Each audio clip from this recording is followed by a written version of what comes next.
Hey everyone, this is Mommy Rain, a solo parent to 3 amazing boys that grew a pair of wings back in 2019, and this is my solo parenting journey.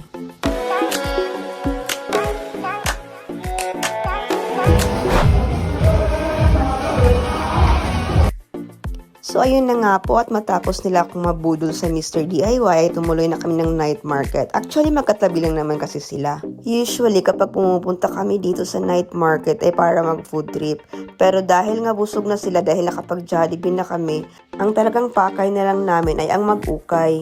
Recently kasi ay parang nagiging bonding na namin ni Aiki yung pag-uukay.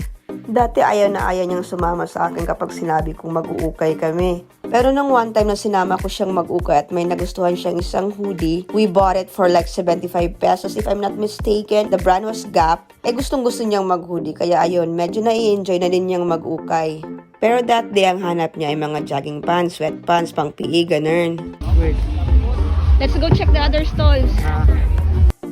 Pero kung napapansin nyo, hindi na namin kasama si Kael at Isaiah this time. Diba nga sumasakit yung tagiliran Kael, kaya sabi ko umupo na muna sila habang nag-uukay kami ni Aiki. Saka ayaw talaga nilang sumama kapag nag-uukay kami. So ayun, at kami lang dalawa ni Aiki yung naglilibot-libot dun sa ukayan, habang yung dalawa ay chill lang dun sa likod. So ayun, at nag-iikot-ikot lang kami ni Aiki dun. Pero ewan ko ba't wala kaming mahanap that day. Well, ganun naman talaga sa ukay, swertihan. Minsan ang daming magaganda, kulang lang talaga sa budget. Pero minsan naman kahit na anong ikot at hanap ang gawin mo, wala ka talagang mabetan. Kaya ang sabi ko kay Aiki, itigil na natin to. It's not us, it's the ukay. Charis.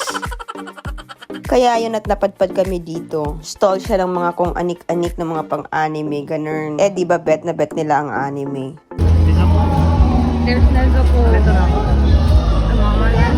Si Isaiah naman na nagpapabili ng mga anime figures, yung sa One Piece. Pero syempre, wala tayong budget para dyan. Tapos ayun, at naiihi daw si Kael, kaya sinamahan ni Aiki na maghanap ng CR. Medyo maaga pa, kaya wala pa masyadong tao. Pero kapag gabi na, talagang punuan na dito. Marami talagang nagpupunta dito para kumain. Saka may live band din kasi dito kapag gabi na. Kaya ayun, dagdag atraksyon.